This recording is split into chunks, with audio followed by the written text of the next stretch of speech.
সুনীলের হাতে পায়ে ধরে বলেছিলাম, আমাকে ছেড়ে দাও। তখন সুনীল চক্রবর্তী আমাকে বলেছিল, তুমি কি চাও না তোমার স্বামী বেঁচে থাকুক? তুমি যদি চাও তোমার স্বামী বেঁচে থাকুক, তাহলে তোমাকে এটা করতেই হবে। স্বামী বাধ্য হয়ে সেদিন রাতের বেলা আমাকে তার বন্ধুর হাতে সঁপে দিয়েছিল। তারপর স্বামীর বন্ধু সারা রাত ধরে আমার সাথে যা করেছিল তা শুনলে আমি গ্যারান্টি দিয়ে বলতে পারি, তোমাদের মাথাটা গরম করে দিবে। আমার নাম কবিতা। প্রতিদিন রাতে আমার স্বামীর বন্ধু আমার ঘরের ভিতর ঢুকে আমার স্বামীর চোখের সামনে অর্ধেক অর্ধেক কথাটা বলার পরে আমার সাথে ঘনিষ্ঠ সম্পর্ক করত, আর আমি কেঁদে যেতাম, কিন্তু কিছু করতে পারতাম না। আমার স্বামী আমাকে অনেক ভালোবাসত, আমরা দুইজন নিজের সংসারে খুব সুখে ছিলাম। একদিন হঠাৎ করে আমার স্বামীর প্রিয় বন্ধু আমাদের ঘরের ভিতর ঢুকে পড়ল। তারপর আমার স্বামীকে বলল, তোর বউয়ের উপর তো আমার অধিকার আছে, তাই আজ রাতে তোর বউয়ের সঙ্গে আমি থাকব। আমার স্বামী তার বন্ধুর মুখ থেকে এই কথা শোনার পরে যখন আপত্তি জানাল, তখন আমার স্বামীর বন্ধু বলল, মনে আছে তো, অর্ধেক অর্ধেক তো সব কিছু আমার। তারপর আমার স্বামী তার বন্ধুর মুখ থেকে অর্ধেক অর্ধেক কথা শোনার পরে আমাকে তার বন্ধুর হাতে সঁপে দিল এবং রুম থেকে মাথা নিচু করে বাইরে চলে গেল।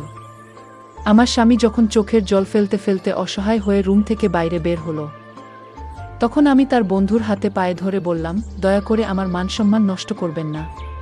তুমি এটা পাপ করছো। আমি তোমার বন্ধুর স্ত্রী। আমি তোমার বন্ধুকে মন প্রাণ দিয়ে ভালোবাসি। আমাকে ছেড়ে দাও। কিন্তু ওই শয়তান আমার একটাও শুনেননি। আমি তো এটা বুঝতে পারছিলাম না যে ওই অর্ধেক অর্ধেক কথার মধ্যে এমন কি লুকিয়েছিল, যেটার জন্য আমার স্বামী অনেক অসহায় হয়ে আমাকে তার বন্ধুর হাতে সঁপে দিতে বাধ্য হয়েছিল। এই পৃথিবীতে কোনো স্বামী এটা চাইবে না যে তার স্ত্রীর সঙ্গে অন্য পুরুষ কোনো বাজে আচরণ করুক। আর এদিকে আমার স্বামীর চোখের সামনেই তার বন্ধু আমার সঙ্গে সবকিছু করত। কিন্তু জানি না কেন আমার স্বামী এত লাচার ও অসহায় ছিল তার বন্ধুর অর্ধেক অর্ধেক কথা শুনে। জানি না এমন কি বাধ্যতা ছিল অর্ধেক অর্ধেক কথার মধ্যে। আসলে বিয়ের পরে আমি শ্বশুরবাড়িতে 3 বছর ছিলাম। 2 বছর পরে আমার স্বামী যখন খুলনায় চাকরি পেল, তখন আমি স্বামীর সঙ্গে খুলনায় চলে এসেছিলাম। চাকরি পাওয়ার 5 থেকে 6 বছর পরে আমার স্বামী নিজের জমানো টাকা থেকে একটা ছোট্ট বাড়ি কিনেছিল। তার আগে স্বামীর সঙ্গে আমি একটা ভাড়ার বাড়িতে থাকতাম। স্বামী যখন খুলনায় চাকরি পেয়েছিল, তখন আমি স্বামীর সঙ্গে শহরে চলে এসেছিলাম। আমার স্বামীর নাম রাজেশ। স্বামী আমাকে ভালোবেসে বিয়ে করেছিল। আসলে সে আমাকে বেশ কয়েকবার দেখেছিল। আমার বাড়ি থেকে রাজেশের বাড়ির দূরত্ব মাত্র 3 মিনিটের। বিয়ের পরে রাজেশ বলেছিল, আমাদের বিয়ের 1 বছর আগে থেকে সে নাকি আমার উপরে লক্ষ্য রেখেছিল। তারপর সে নিজে আমার বাবার বাড়িতে এসে বাবার কাছে তার সঙ্গে আমার বিয়ের প্রস্তাব রেখেছিল। বাবা রাজেশের সঙ্গে আমার বিয়ে পাকা করেছিল, কারণ গ্রামে রাজেশের খুব ভালো নাম ছিল, কারণ সে পড়াশোনায় খুব ভালো ছিল এবং গ্রামের সবাই জানত রাজেশ একদিন না একদিন অবশ্যই একটা ভালো জায়গা চাকরি পাবে। রাজেশ যেহেতু শিক্ষিত ছিল এবং সে চাকরি পাবে, এটা ভেবে আমার বাবা রাজেশের সঙ্গে আমার বিয়ে দিয়েছিল। এবং গ্রামে রাজেশের বাবার অনেক জমি জায়গাও ছিল। বাবা ভেবেছিল রাজেশের ঘরে আমি অনেক সুখে থাকব, কিন্তু আমার কপালে যে এত কষ্ট লেখা ছিল, সেটা আমি ও আমার পরিবারের লোক কেউ স্বপ্নেও ভাবতে পারেননি। বাবা মা যখন তার ছেলে মেয়ে কোনো একটা সম্বন্ধ খুঁজে বের করে বিয়ে পাকা করে, তখন তারা এটা ভেবেই বিয়ে দেয় যে আমার ছেলে বা মেয়ে খুব সুখে থাকবে। কিন্তু কার কপালে কি লেখা আছে, এটা তো কেউ বলতে পারবে না। বিয়ের পরে আমি কিন্তু খুব সুখে ছিলাম। আমার স্বামী আমাকে ভীষণ ভালোবাসত, কারণ এমনিতেই সে আমাকে আগে থেকে পছন্দ করত। কিন্তু আমি তাকে চিনতাম না। বিয়ের পরে স্বামী আমাকে বলেছিল সে নাকি আমাদের বিয়ের আগে থেকেই আমাকে ভালোবাসত, কিন্তু সামনে থেকে কোনোদিন কিছু বলার সাহস পায়নি। তাই সে সরাসরি আমার বিয়ের ব্যাপারে বাবার সঙ্গে কথা বলেছিল। বাসর রাতে আমাকে উপহার হিসেবে সোনার চেন দিয়েছিল এবং বলেছিল একটু একটু করে টাকা জমিয়ে নাকি সে সোনার চেনটা আমার জন্য তৈরি করেছে। কারণ আমাদের বিয়ের আগে রাজেশ বেকার ছিল। সে তখন তার দাদার দোকানে থেকে তার দাদার কাজে সাহায্য করত এবং তার দাদা হাতখরচ হিসেবে প্রত্যেক মাসে রাজেশকে কিছু টাকা দিয়ে দিত। সে ওই টাকা থেকে কিছু টাকা জমিয়ে আমার জন্য এই সোনার চেন বানিয়েছিল। তারপর বিয়ের পরে রাজেশ যখন চাকরি পেল, তখন রাজেশের সঙ্গে আমিও শহরে চলে এসেছিলাম, কারণ ওর এটা অনেক দিনের স্বপ্ন ছিল যে নিজের টাকা দিয়ে বাড়ি কিনবে। আমাদের নিজস্ব বাড়ি আসার পরে মনে হয়েছিল জীবনের সব সুখ এবং আনন্দ আমি পেয়ে গেছি। মাঝে মধ্যে আমার বাবা মা আমাদের সঙ্গে দেখা করতে আসতো। আমার বাবা তো এটা ভেবে খুশি ছিল যে আমার বিয়ে রাজেশের সঙ্গে দিয়ে একদম ঠিক করেছে, যার জন্য আজ আমি এত সুখে আছি। কিন্তু আমার জীবনে খারাপ অধ্যায় তো সেই দিনই শুরু হয়ে গেছিল, যেদিন আমার স্বামীর বন্ধু হঠাৎ করে আমাদের বাড়িতে ঢুকে পড়েছিল। সেদিন আমি রাজেশ পছন্দের তরকারি রান্না করেছিলাম। সেদিন দুপুরবেলা আমি ওর স্বামী দুজনে একসঙ্গে বসে খাবার খাচ্ছিলাম। এবং আমরা খুবই খুশি ছিলাম। তখন হঠাৎ করে আমাদের বাড়ির বেল বেজে উঠল। রাজেশ তখন আমার মুখের দিকে চেয়ে বলল, এই দুপুরবেলা আমাদের বাড়িকে এসেছে। সেদিন রাজেশের ছুটির দিন ছিল। সেদিন সারাদিন স্বামী আমার সঙ্গেই ছিল। আসলে ছুটির দিনে স্বামী আমার অনেক কাজে সাহায্য করে দিত। তারপর বাড়ির বেল বাজার পরে আমি যখন দরজা খুলতে গেলাম, তখন তাকে চিনতে না পেরে যখন স্বামীকে ডাক দিলাম, তখন স্বামী এসে তাকে দেখামাত্র এত বেশি ঘাবড়ে গেল যে তার মুখ দিয়ে কথা বের হচ্ছিল না। কিছুক্ষণ পরে দরজার ওপারে দাঁড়িয়ে থাকা ছেলেটি যখন আমার স্বামীর দিকে মুচকি হেসে এসে বলল, কি ব্যাপার বন্ধু? আমাকে দেখে তুমি অনেক বেশি ভয় পেয়ে গেলে? আমাকে বাড়ির ভিতরে ডাকবে না? এইভাবে দরজার সামনে দাঁড়িয়ে দাঁড়িয়ে আমার দিকে তাকিয়ে কি লাভ? তোমার বাড়ি মানেই তো আমার বাড়ি, তাই আমাকে বাড়ির ভিতরে আসতে দাও। ওই কথাটা বলা মাত্রই ছেলেটি আমাদের অনুমতি ছাড়াই বাড়ির ভিতরে প্রবেশ করল। আমি তখন স্বামীর মুখের দিকে হাঁ করে আশ্চর্য হয়ে তাকিয়েছিলাম, কারণ আলগা মানুষ কিভাবে আমার স্বামীর চোখের সামনে আমাদের বাড়িতে প্রবেশ করতে পারে। আমি তখন রেগে গিয়ে স্বামীকে বললাম, এই ছেলেটাকে, আর তার সাহস কি করে হলো আমাদের বাড়ির ভেতরে এভাবে প্রবেশ করার? তুমি তাকে কিছু বললে না কেন? রাজেশ বলল, এটা আমার ছোটবেলার বন্ধু, এর নাম হচ্ছে সুনীল চক্রবর্তী। ছেলেটি বাড়ির ভিতরে ঢুকে আমাদের কোনো কিছু না বলেই একটা ঘরের মধ্যে নিজের জিনিসপাতি ভরে দিয়ে স্বামীকে বলল, আমার প্রিয় বন্ধু, আজকে থেকে এই রুমটা হচ্ছে আমার। আমার স্বামীর বন্ধুর অসভ্যতা দেখে আমি স্বামীকে বললাম, তোমার বন্ধুকে এত বেশি আশকারা দিচ্ছে কেন? আমার বন্ধু তো এমন ব্যবহার করছে, মনে হচ্ছে যেন এই বাড়িটা তোমার নয়, তোমার বন্ধুর। আর তুমি এইভাবে তাকে কিছু না বলে চুপচাপ ভূতের মতো দাঁড়িয়ে আছো কেন বলো? তখন সে বলল, তুমি চিন্তা করো না, ও কিছুদিন পরেই আমার এখান থেকে চলে যাবে। আমার বন্ধুর একটু কোবেশ আছে আমার সব জিনিসের উপরে দখল আন্দাজি করা। সে ছোটবেলা থেকেই আমার প্রত্যেকটা জিনিসের উপরে নিজের অধিকার দেখায়। আসলে ছোটবেলা থেকে আমি তাকে নিজের ভাইয়ের মতো ভালোবাসতাম, কারণ আমার মতো তারও বাবা মা অনেক আগেই মারা গেছিল।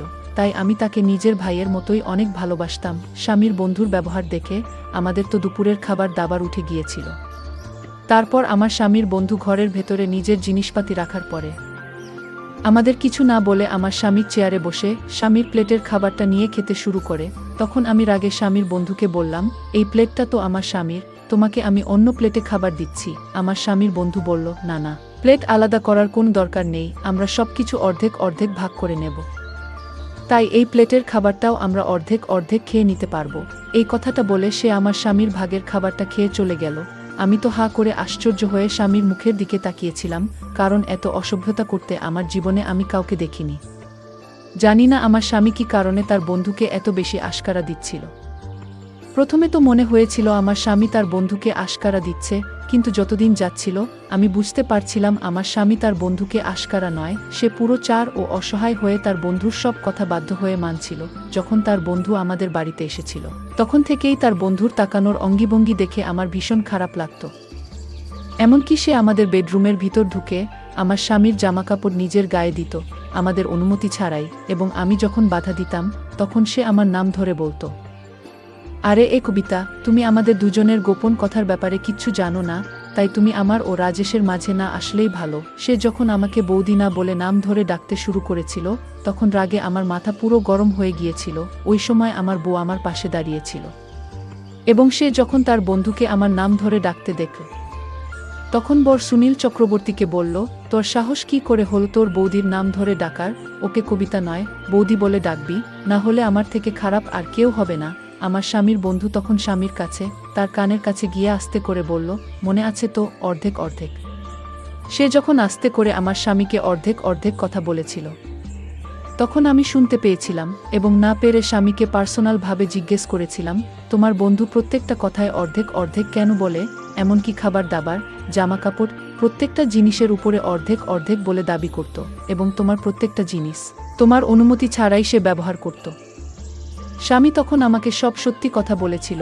আসলে ছোটবেলায় সুনীলের সঙ্গে আমার স্বামী খুব ভালো বন্ধুত্ব ছিল, এবং তারা দুজনে ওই গ্রামের একজন গুরুজিকে খুবই মানত। এমনকি আমার স্বামী গুরুজির সামনে শপথ দিয়েছিল যে নিজের সুখ দুঃখ ভালো মন্দ সবকিছু নাকি তার বন্ধু সুনীলের সঙ্গে ভাগ করে নেবে।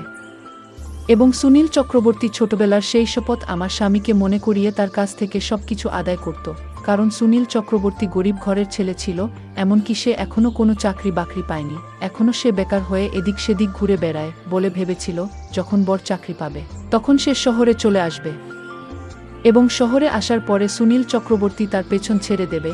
কিন্তু ছোট থেকে এখন পর্যন্ত সে আমার স্বামীকে প্রত্যেকটা কথায় গুরুজির কাছে নেওয়া পথের কথা মনে করিয়ে দিত, তার কাছে টাকা আদায় করে।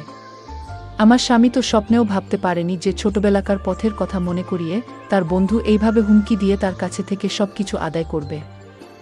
আসলে আমার স্বামী যখন তার বন্ধুর কোনো আদেশ মানতে রাজি হতো না, তখন সুনীল চক্রবর্তী গুরুজির ছবি বের করে স্বামীর চোখের সামনে রেখে দিত এবং এটা বলে ভয় দেখাতো যে সে যদি গুরুজির সামনে দেওয়া শপথ ভঙ্গ করে তাহলে তার সবকিছু নষ্ট হয়ে যাবে, তার ক্যারিয়ার নষ্ট হয়ে যাবে। গুরুজির কথা মনে করে আমার স্বামী বাধ্য হয়ে তার বন্ধু যা চাইতো তাই দিয়ে দিতে হতো। এই কথা শোনার পর পুরো শরীর থরথর করে কাঁপছিল, কারণ আমি দুপুরবেলায় আমার ঘরে বিছানায় শুয়েছিলাম। তখন মনে হলো কে যেন আমার রুমে ঢুকছে এবং আমার পায়ের কাছে বসে আছে। ভেবেছিলাম বর বাড়িতে এসে হয়তো আমাকে ঘুমন্ত অবস্থায় দেখে আমার স্বামী একটু স্নেহ করছে, কিন্তু চোখ খুলতে ভয়ে আমার প্রাণ বেরিয়ে যাওয়ার মতো অবস্থা হয়েছিল, কারণ আমার স্বামীর বন্ধু আমাদের ঘরের ভিতরে ঢুকে আমার পাশে বসেছিল। আমি তখন ভয়ে বিছানা থেকে উঠে তাকে ধাক্কা দিয়ে দূরে সরিয়ে বললাম, তোমার সাহস কি করে হলো আমার রুমে তুমি এসেছো? যাও, বেরিয়ে যাও আমার ঘর থেকে। সে তখন হাসতে হাসতে আমার মুখের অনেক কাছে এসে ফিসফিস করে বলল, অর্ধেক অর্ধেক ওই উ অর্ধেক অর্ধেক উ। কথাটা বলেই সে আমার রুম থেকে হাসতে হাসতে বেরিয়ে চলে গেল। সেদিন স্বামীর অফিস থেকে বাড়ি আসার আগে পর্যন্ত আমি আমার ঘরের ভেতরে দরজাটা লক করে দিয়ে বিছানাতে বসে কাঁদছিলাম, কারণ যেদিন থেকে আমার স্বামীর বন্ধু আমাদের বাড়িতে এসেছিল সেদিন থেকে আমাদের জীবনের দুঃখ কষ্ট শুরু হয়ে গেছিল। আমি স্বামীকে অনেকবার বলেছিলাম যে এইসব কুসংস্কার যাতে বিশ্বাস না করে, কিন্তু আমার স্বামীর মনে ভয় ছিল, যদি সে গুরুজির সামনে দেওয়া শপথের অপমান করে তাহলে হয়তো তার সবকিছু শেষ হয়ে যাবে। এই বয়সে তার বন্ধুর সব আবদার পূরণ করত। সেদিন যখন আমার বর বাড়ি ফিরে এলো, তখন হঠাৎ করে সে বাড়িতে ঢোকা মাত্রই এমনভাবে মুখ থুবড়ে পড়ে গেল যে তার মাথা মেঝেতে লেগে ফেটে গিয়েছিল। ওই সময় আমি রুমের মধ্যে ছিলাম। স্বামীর অনেক জোরে চিৎকারের আওয়াজ শুনতে পেয়ে আমি তাড়াতাড়ি রুম থেকে বেরিয়ে গিয়েছিলাম। ওই সময় সুনীল চক্রবর্তী নিজের রুম থেকে বেরিয়ে এসে আমার স্বামীকে দেখে বলল, এই সর্বনাশ হয়ে গেছে, রাজেশকে তো তাড়াতাড়ি ডাক্তারের কাছে নিয়ে যেতে হবে, কারণ তার মাথা ফেটে গিয়ে অনেক আঘাত লেগেছিল। তাই বাধ্য হয়ে আমার স্বামীকে সুনীলের সঙ্গে করে ডাক্তারের কাছে নিয়ে যেতে হয়েছিল। ডাক্তার দেখানোর পরে আমি যখন স্বামীকে নিয়ে বাড়ি ফিরে এলাম, তখন স্বামী বাড়ি ফিরে এসে অনেক মন খারাপ করে বলল, জানি না এই কিছুদিন থেকে আমার সঙ্গে কেন এরকম হচ্ছে। তখন তার বন্ধু সুনীল চক্রবর্তী আমার স্বামীর কাছে এসে বলল, রাজেশ, আমি জানি তোর সঙ্গে কেন এরকম হচ্ছে, কারণ তুমি গুরুদেবের দেওয়া আদেশের অপমান করেছিস। এই কথা শুনে আমার স্বামী তো ভয় পেয়ে অনেক বেশি ঘাবড়ে গিয়েছিল। আমি তখন রেগে সুনীল চক্রবর্তীকে আমাদের রুম থেকে বাইরে চলে যেতে বলেছিলাম, কারণ আমি বুঝতে পেরেছিলাম সে সবসময় গুরুদেবের কথা বলে আমার স্বামীকে ভয় দেখাতো এবং নিজের আবদারগুলো পূরণ করত। স্বামীর সঙ্গে ঘটনাটা হওয়ার কিছুদিন পরে একদিন সন্ধ্যাবেলায় স্বামী যখন চা খেতে চাইল, তখন আমি তাকে চা করে দিলাম এবং চায়ের কাপটা টেবিলে রাখার পরে আমি যখন স্বামীকে ঘরের ভিতর থেকে ডেকে নিয়ে এলাম এবং সে যখন চাটা খেল, তখন অর্ধেক চা খাওয়া মাত্র সে নিজের গলা ও পেট ধরে সোফায় বসে গড়াগড়ি দিচ্ছিল। বলে রকম সাফটানি দেখে আমি অনেক বেশি ভয় পেয়ে জিজ্ঞেস করলাম, তুমি এরকম কেন করছো? হঠাৎ করে তোমার কি হলো? স্বামীর এরকম অবস্থা দেখে আমি তো ভীষণ ভয় পেয়ে গিয়েছিলাম, কারণ এর আগে এরকম কখনো হয়নি। স্বামী যখন অনেক বেশি ছটফট করছিল, তখন আমি বাধ্য হয়ে সুনীল চক্রবর্তীকে ডাক দিয়েছি। তখন নিজের রুম থেকে বেরিয়ে এসে জিজ্ঞেস করলো, কি হয়েছে? তখন আমি বললাম, তোমার বন্ধুর হঠাৎ করে শরীর খারাপ হয়ে গেছে, জানি না কি হয়েছে, তাকে এক্ষুনি ডাক্তারের কাছে নিয়ে যেতে হবে, তুমি আমার সাহায্য করো। সেদিন আবার তাড়াতাড়ি করে স্বামীকে ডাক্তারের কাছে নিয়ে যেতে হয়েছিল। ডাক্তার দেখানোর পরে জানতে পারলাম কিছু বিষাক্ত জিনিসের জন্য তার গলা ও পেট অনেক জ্বালা করছিল। স্বামীর বারবার এরকম অবস্থা দেখে আমিও নিজের কথা বিশ্বাস করতে লাগলাম। প্রথমে আমি ভাবতাম স্বামীর সঙ্গে যা হচ্ছে সেগুলো সব হয়তো ষড়যন্ত্র, কিন্তু বারবার একটা মানুষের সঙ্গে কাকতালীয় কিভাবে হতে পারে? ঠিক ওই সময় সুনীল চক্রবর্তী আমাকে বলল, এগুলো সব গুরুজির আদেশের অপমান করার ফল, তোমরা ভোগ করছো। যতদিন গুরুদের কাছে নেওয়া শপথের পালন করবে না, ততদিন তোমাদের জীবনে এরকম দুর্ঘটনা ঘটবে। সুনীলের কথা শোনার পরে আমার স্বামী বলছিল, তাহলে আমাকে কি করতে হবে? কারণ আমি আর এইভাবে ভয়ে ভয়ে বাঁচতে পারবো না। আমার কবিতার সুখের সংসারে শান্তি ফিরিয়ে আনার জন্য যা করতে হয় আমি করব। তখন সুনীল চক্রবর্তী মুচকি হেসে বলল, একটাই উপায় আছে, সেটা হচ্ছে অর্ধেক অর্ধেক। তুই যে শপথ গুরুজির কাছে নিয়েছিলি সেটা পালন করতে হবে, তবে তুই এই শান্তি ফিরে পাবে। তার সুস্থ হওয়ার পরে আমার স্বামী তার সম্পত্তি, বাড়িঘর সবকিছু তার বন্ধু ও নিজের নামে অর্ধেক অর্ধেক করেছিল। এদিকে আমি স্বামীকে এই কথাটা বলিনি যে তার বন্ধু প্রত্যেক দিন আমার ঘরে এসে আমার সঙ্গে নোংরামি করার চেষ্টা করে। কারণ আমি যখন প্রথমে আমার স্বামীকে সুনীলের ব্যাপারে বলেছিলাম যে তার বন্ধু মোটেই ভালো মানুষ নয়, সে আমার উপরে নোংরা নজর দিয়েছে, তখন আমার স্বামী আমার কথার অত গুরুত্ব দেয়নি। কারণ আমার স্বামী নিজেও ভাবতে পারেনি যে তার বন্ধু আমার সঙ্গে এত খারাপ আচরণ করতে পারে। সেই সময় যদি আমার স্বামী নিজের মনে একটু সাহস করে সুনীল চক্রবর্তীকে ঘর থেকে বের করে দিত, তাহলে আমাদের আজ এত খারাপ অবস্থা হতো না। কিন্তু আমার স্বামী গুরুজির উপর এত বেশি অন্ধবিশ্বাস করেছিল যে সে ভয় পেয়ে নিজের সবকিছু ত্যাগ করতে রাজি হয়ে গেছিল। আমার বোনের উপর দিয়ে ওই সময় অনেক বেশি দুর্যোগ যাচ্ছিল। ওই জন্য আমি আর সাহস করে এটা বলতে পারি না যে সুনীল চক্রবর্তী যখন সুযোগ পায় আমার ঘরে এসে আমার সঙ্গে নোংরামি করার চেষ্টা করে। কারণ এসব শোনার পরে আমার স্বামী হয়তো আরও বেশি ভেঙে পড়ত। কিন্তু আমার স্বামী যখন তার সব সম্পত্তি ও বাড়িঘর সুনীলের নামে অর্ধেক করে দিয়েছিল, তারপরেও কিন্তু সুনীল চক্রবর্তী সুযোগ পেলে আমার ঘরের ভিতরে এসে কখনো বা আমার শাড়ির আঁচল নিয়ে টানাটানি করত। এরকম খারাপ আচরণ দেখে আমি তাকে জোরে একটা থাপ্পড় মেরেছিলাম। সে তখন আমাকে বলেছিল, অর্ধেক অর্ধেক মনে আছে তো? নইলে তোমার স্বামীর মৃত্যু নিশ্চিত। এটা আমি তোমাকে লিখে দিতে পারি। আর এটা আমার কথা নয়, এটা হচ্ছে গুরুজির কথা। সুনীলের মুখ থেকে স্বামীর মৃত্যুর কথা শুনে আমার ভয়ে হৃৎস্পন্দন বেড়ে গিয়েছিল। বুঝতে পারছিলাম না কিভাবে এই শয়তানের হাত থেকে নিজেকে ও নিজের স্বামীকে বাঁচাবো। কারণ সুনীল চক্রবর্তী তো আমার স্বামীর সব সম্পত্তি অর্ধেক পেয়ে গেছিল, শুধু আমি বাকি ছিলাম। সুনীল চক্রবর্তীকে সবকিছু অর্ধেক দিয়ে দেওয়ার পরেও আমার স্বামীর উপর থেকে দুর্যোগ কাটেনি। তারপরেও আমার স্বামীর সঙ্গে কিছু না কিছু দুর্ঘটনা ঘটত। তখন আমার স্বামী সুনীল চক্রবর্তীকে বলল, আমি তো গুরুজির আদেশ মতো তোকে আমার সবকিছু অর্ধেক দিয়ে দিয়েছি, তারপরেও কেন আমার ক্ষতি হচ্ছে?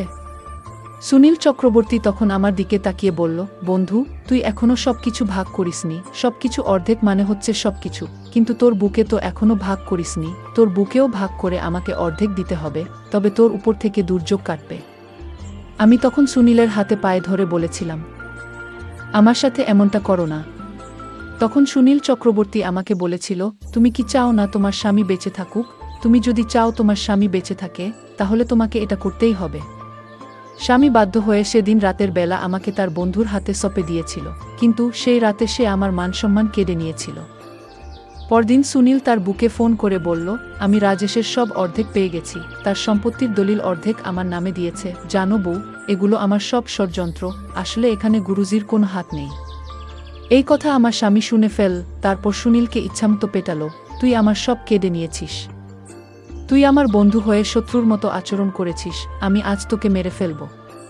সুনীল তখন আমার স্বামীর পা ধরে ক্ষমা চাইল, কিন্তু আমরা তাকে ক্ষমা করলাম না। ওই শয়তানকে আমরা পুলিশে ধরিয়ে দিলাম। বন্ধুরা, তোমাদের জন্য খুব কষ্ট করে গল্প তৈরি করি। যদি আমার গল্পগুলো তোমাদের ভালো লাগে, তাহলে ভিডিওতে একটি লাইক করে দিও। আর এরকম মজার মজার গল্প পেতে আমাদের চ্যানেলটি সাবস্ক্রাইব করে পাশে থাকবেন। ধন্যবাদ।